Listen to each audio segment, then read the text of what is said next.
Shalom saudaraku yang saya kasihi dalam Tuhan, salam sejahtera bagi kita semua. Selamat berjumpa kembali dalam program doa dan renungan firman Tuhan pada hari ini. Mari sebelum kita mendengarkan firman Tuhan, kita bersatu hati, kita berdoa. Bapa di surga, Bapa yang kami panggil di dalam nama Tuhan Yesus Kristus, kami bersyukur buat hari ini kalau kami ada sebagaimana kami ada, semua karena anugerah-Mu. Saat ini Tuhan, kami akan mendengarkan dan merenungkan firman Tuhan. Kami mohon hikmat-Mu, berikanlah kami hikmat-Mu, agar kami boleh mengerti setiap firman yang akan kami dengar.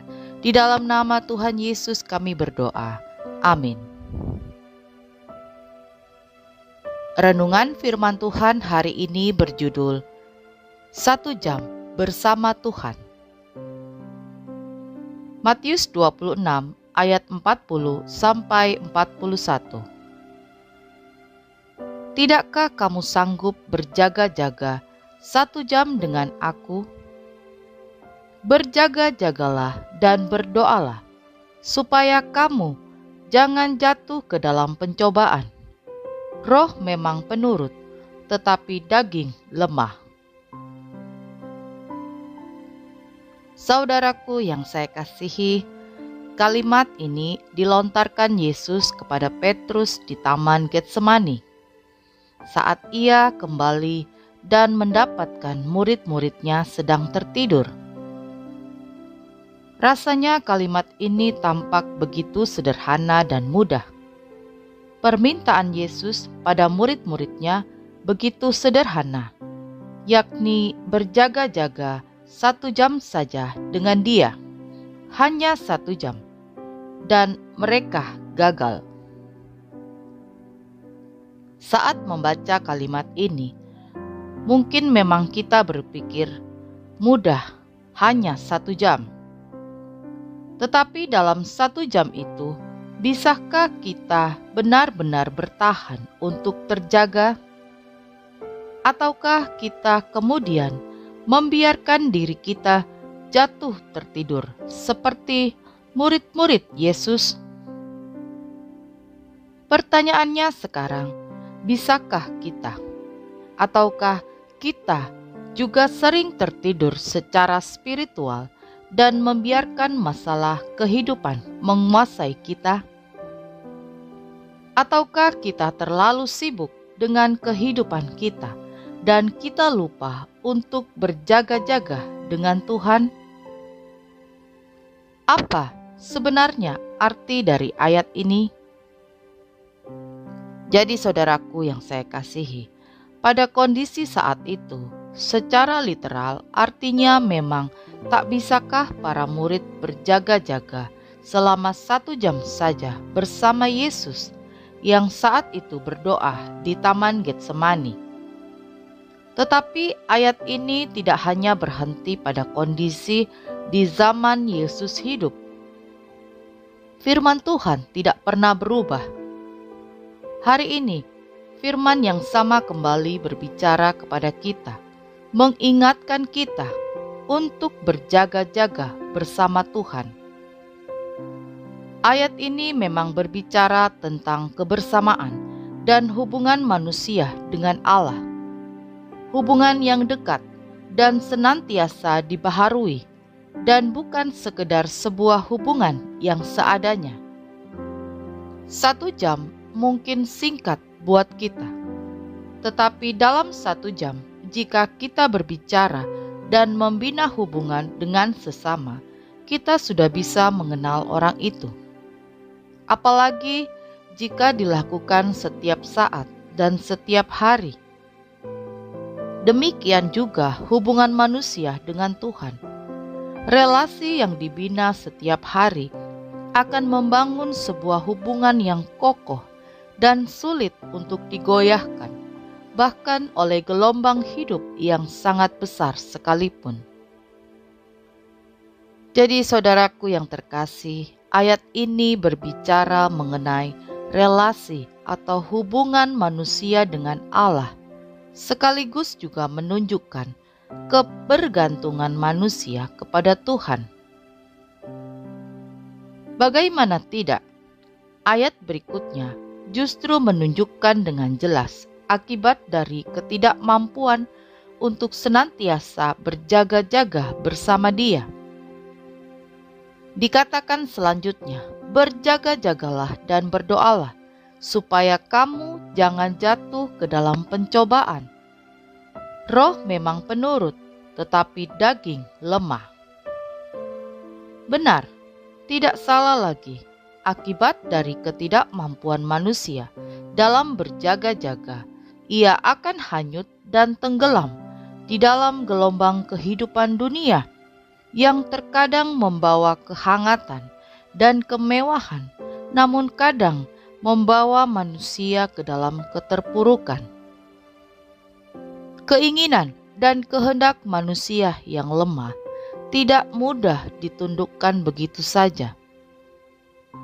Gemerlap dunia seringkali mengikat dan menjerumuskan daging yang lemah ini. Roh memang penurut, tetapi daging lemah. Dan itulah celah di mana dosa masuk. Keinginan yang dibuahkan, keinginan yang dituruti, dan entah apa lagi. Kehidupan yang tidak bergantung kepada Tuhan akan membawa manusia kepada jalan kematian yang kekal. Walau mungkin perjalanan itu terasa nikmat dan sangat menyenangkan dalam balutan kesenangan dan kelimpahan dunia. Ego, ambisi, keinginan, harapan, kesenangan terkadang menyusup masuk ke dalam kehidupan kita. Terasa sangat manis, namun seringkali berbuah kepahitan. Rutinitas yang terkadang membuat menjauh dari Tuhan dan tidak lagi berjaga-jaga justru membuat kita jatuh terpuruk dalam keinginan yang berbuahkan dosa. Dan ayat itu benar adanya. Roh memang penurut dan daging lemah. Di titik ketika kita tidak lagi mempunyai hubungan yang kokoh, saat itulah kedagingan membawa kita kepada pilihan yang salah. Kegelapan seakan menutup mata kita dan menipu kita dalam bayang-bayang semua kenikmatan dan kesenangan sesaat.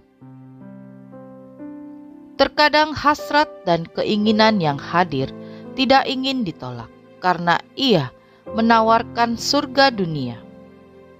Keinginan ini begitu menggoda dan kita tidak mampu menundukkan keinginan kita di bawah kehendak Tuhan. Saat ini terjadi, keinginan itu pun berbuah dosa. Saudaraku yang saya kasihi, lantas bagaimanakah kita bisa berjaga-jaga dengan Tuhan? Jawabannya ada pada doa dan pengenalan akan Allah. Doa adalah nafas kehidupan orang percaya, komunikasi nyata antara manusia dan penciptanya. Doa melahirkan kerinduan untuk mengenal Tuhan, sekaligus kesiagaan bagi kita untuk tetap berada dalam naungannya yang dapat menutup setiap celah yang terbuka. Doa jugalah yang membuka mata roh manusia tetap terjaga akan setiap godaan dan keinginan. Doa bisa membuat kita tetap terjaga dan mengenali auman singa yang berusaha menerkam kita. Kehidupan dunia menawarkan banyak hal. Kesenangan, kepedihan semua ada. Kita tinggal memilih. Sama seperti kehidupan bersama Tuhan. Tuhan juga menawarkan dua pilihan, berkat atau kutuk, kehidupan ataukah kematian. Jalan mana yang dipilih, memang itu pilihan setiap orang. Saudaraku yang saya kasihi, 1 jam memang sangat singkat. Namun jika 1 jam demi 1 jam dirangkai, ia akan menghasilkan sebuah kehidupan bersama Allah yang berkesinambungan. Ketika kita bisa berjaga-jaga 1 jam demi 1 jam bersama Tuhan, maka kita tidak lagi menghalangi kasih dan penjagaan Tuhan mengalir atas kita. Amin. Mari kita berdoa. Bapa di surga, terima kasih untuk firman-Mu hari ini. Kami mau senantiasa berjaga-jaga, berdoa, bersekutu dengan-Mu, karena kami percaya doa adalah nafas hidup kami. Lewat doa, kami mendapatkan kekuatan. Lewat doa, kami mengenal Engkau lebih lagi. Jadikan kami pribadi yang senantiasa senang untuk berdoa. Terima kasih Tuhan untuk firman-Mu. Saat ini kami akan beristirahat. Kami serahkan sepanjang malam ini ke dalam tangan Tuhan. Kiranya Engkau menyertai kami, menjagai kami, Tuhan melindungi kami, dan biarlah pasukan malaikat sorga berkeliling di atas kami. Bangunkan kami besok pagi dengan tubuh yang sehat, kuat, dan tidak kekurangan suatu apapun. Terima kasih Tuhan, kami sudah berdoa malam hari ini. Kami percaya Engkau sudah mendengarkan segala doa-doa kami. Di dalam nama Tuhan Yesus kami berdoa.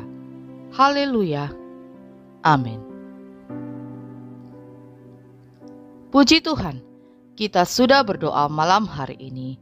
Saya percaya kita sudah diberkati. Sampai berjumpa kembali dalam doa pagi kita besok. Selamat malam, selamat beristirahat. Tuhan Yesus memberkati.